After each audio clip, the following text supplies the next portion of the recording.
నమస్కారం. Isaac Asimov పేరు వినే ఉంటారు. సైన్స్ ఫిక్షన్ రచనకు ప్రపంచవ్యాప్తంగా పాఠకుల్ని సంపాదించుకున్న వాడు ఐజాక్ అసిమోవ్. ఆయన బోస్టన్ యూనివర్సిటీలో బయోకెమిస్ట్రీ ప్రొఫెసర్గా పనిచేశాడు. 2 జనవరి 1920 నుండి 6 ఏప్రిల్ 1992 మధ్యకాలంలో జీవించినవాడు. ఈయన పేరు చెప్పగానే సైన్స్ ఫిక్షన్ గుర్తొస్తుంది. ఈ సైన్స్ ఫిక్షన్ ఎట్లా మొదలైంది, ఏమిటి అనేది మాట్లాడుకుందాం. కొందరు విద్యార్జన అయిపోయి ఉద్యోగంలో చేరి జీవితంలో స్థిరపడగానే ఎందుకో రొటీన్గా అయిపోతారు. జీవితం నిస్సారంగా నిస్సత్తువగా అయిపోయినట్టుగా జీవిస్తూ ఉంటారు. కానీ మరికొందరు వయస్సుకు సంబంధం లేకుండా నిత్యనూతన విద్యార్థుల్లాగా గడుపుతూ ఉంటారు.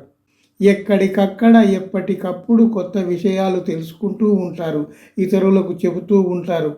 ఇందుకు కారణం ఏమిటి అనే దానికి మనం ఐజాక్ అసిమోవ్ సమాధానం చెప్పాడు.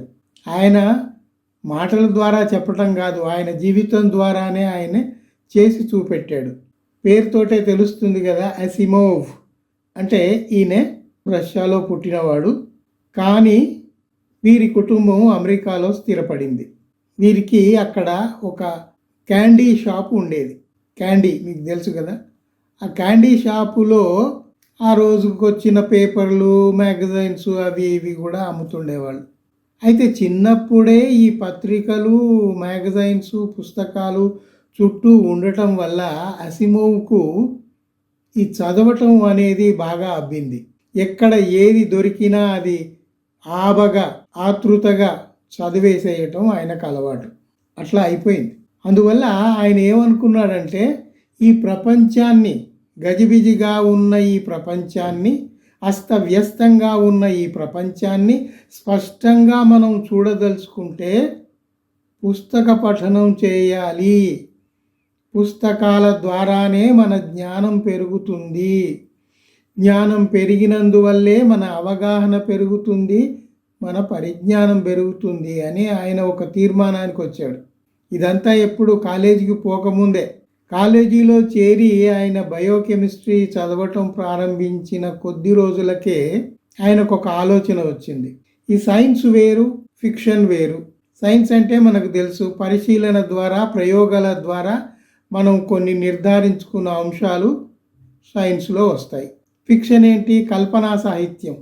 అంటే అది రచయితల మెదళ్లలో వాళ్ళ ఊహలు, వాళ్ళ సృష్టించిన అద్భుతాలు ఏవైతే ఉన్నాయో అందులో నుంచి ఆ కల్పనా సాహిత్యం వస్తుంది, సృష్టించబడుతుంది.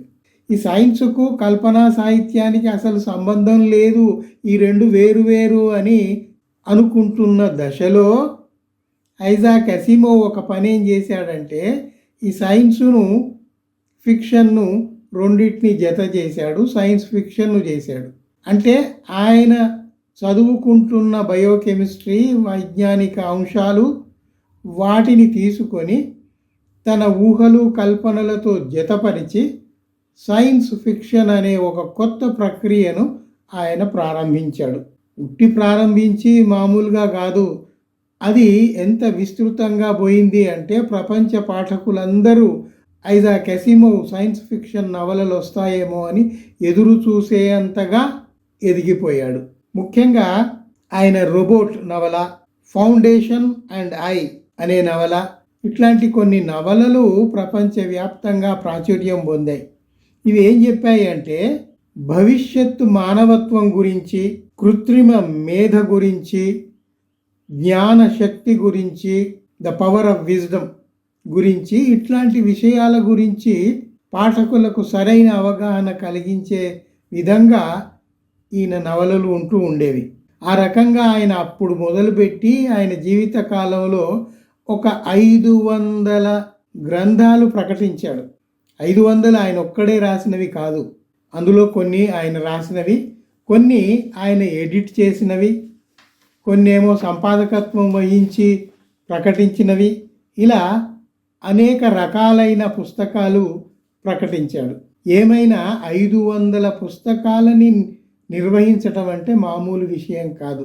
ప్రపంచంలో అంత కృషి పుస్తక రచనలో కానీ, సంపాదకత్వంలో కానీ, సంకలనకర్తగా చేయటంలో కానీ అంత విస్తృతంగా కృషి చేసిన వారు మనకు లేరు. ఒకవేళ ఉన్నా చాలా అరుదుగా కనిపిస్తారు. ఆయన ఏం చెప్తాడంటే, ఉత్సుకత మనము ఎప్పుడు ఉంచుకోవాలి. ఉత్సుకత మనలో సజీవంగా సచేతనంగా ఉన్నప్పుడే జ్ఞానం అనేది పెరుగుతుంది. ఆయన ఒక చాలా మంచి మాట ఏం చెప్పాడంటే, ఉట్టిగా సమాచారం సేకరించటం వల్ల జ్ఞానం పెంపొందదు. సమాచారం సేకరించుకొని దాన్ని జీర్ణించుకొని అందులో నుంచి కొన్ని ప్రశ్నలు లేవనెత్తే అంశాలు ఏవైతే ఉన్నాయో, ప్రశ్నలు లేవనెత్తగలిగితే, ఆ విషయాల్ని విశ్లేషించగలిగితే అప్పుడు జ్ఞానం పెరుగుతుంది. ఉట్టి సమాచార సేకరణ జ్ఞానం కాదు. Information is information. అది విజ్డమ్ ఎట్లా అవుతుంది అంటే, దాన్ని ఎనలైజ్ చేసుకుని క్రిటికల్గా ఆలోచించి దాన్ని ప్రశ్నించి జవాబులు తెప్పించుకోగలిగే స్తోమత మనలో పెరిగినప్పుడు అది జ్ఞానానికి దారితీస్తుంది. అది జ్ఞానం అవుతుంది. అందువల్ల ఇవన్నీ చెప్పిన ఆయన ఇంకొక విషయం చెప్తాడు. సైన్సు ఎంత వేగంగా విజ్ఞానాన్ని అందిస్తుందో అంతే వేగంగా సమాజం ఆ జ్ఞానాన్ని అందుకోలేకపోతుంది. ఆ గ్యాప్ అట్లాగే ఉంటుంది అని ఆయన తన బాధను వ్యక్తం చేశాడు. అందువల్ల చదవటం అంటే ఊరికే చదవటం కాదు. చదవటం అంటే మేధస్సును విశాలం చేసుకోవటం. చదవటం అంటే మేధస్సును విశాలం చేసుకోవటం, ఊహాత్మకంగా వచ్చే ప్రతిపాదనల్ని ప్రశ్నించుకుంటూ ఉండటం, తర్వాత ఎలా ఉంటుందో ఏమవుతుందో తెలియని భవిష్యత్తులోకి మనల్ని మనం సిద్ధపరచుకొని ముందుకు పోవటం, ఇవన్నీ జరుగుతాయి. అందువల్ల ఉట్టిగా పుస్తక పఠనం అంటే ఊరికే ఇట్లా చదివి ఇన్ఫర్మేషన్ తీసుకొని అక్కడ పడేయటం కాదు. దానికి వెనక ఇంకా ఉంది. మేధస్సును విశాలపరచుకొని ఆ తెలుసుకున్న అంశాలను విశ్లేషించుకొని తర్వాత భవిష్యత్తులోకి మనకు పోవటానికి మనల్ని మనం సంసిద్ధులుగా చేసుకొని ప్రయాణించటం అనేది జరగాలి అంటాం. అసిమోవ్ ఇంత సూక్ష్మమైన సున్నితమైన అంశాల్ని విశ్లేషించి చెప్పాడు. ఇంకా ఆయన గురించి కొన్ని విషయాలు తెలుసుకుంటూ ఉంటే నాకు ఒక కామెంట్ లభించింది. అది మన దేశానికి సరిగా సరిపోతుంది అని అనిపించి అది కూడా చెప్పి ముగిస్తాను. అది ఏమంటాడంటే, మూర్ఖత్వమే దేశభక్తిగా చెలామణి అవుతున్నప్పుడు, మూర్ఖత్వమే దేశభక్తిగా చెలామణి అవుతున్నప్పుడు తెలివిగలవాడిగా మేధావిగా ఉండటం చాలా ప్రమాదం. తెలివిగలవాడిగా మేధావిగా ఉండటం చాలా ప్రమాదం అని కూడా ఐజాక్ అసిమోవ్ ప్రపంచ ప్రజల్ని హెచ్చరించాడు. ఇది అన్ని దేశాలకు అన్ని ప్రాంతాలకు వర్తిస్తుంది. ముఖ్యంగా ప్రస్తుత పరిస్థితుల్లో మన దేశానికి బాగా వర్తిస్తుందని ఈ మాట గుర్తు చేస్తున్నాను. సైన్స్ ఫిక్షన్ దాని ఉద్భవం ఎలా జరిగింది అని ఐజాక్ అసిమోవ్ గురించి 4 విషయాలు చెప్పుకుందాం అనిపించి మీతో పంచుకున్నాను. మీరు కూడా ఇంకా ఎక్కువ విషయాలు సేకరించండి, మీ బంధుమిత్రులతో చర్చిస్తూ ఉండండి. ప్రస్తుతానికి సెలవు. Thank you.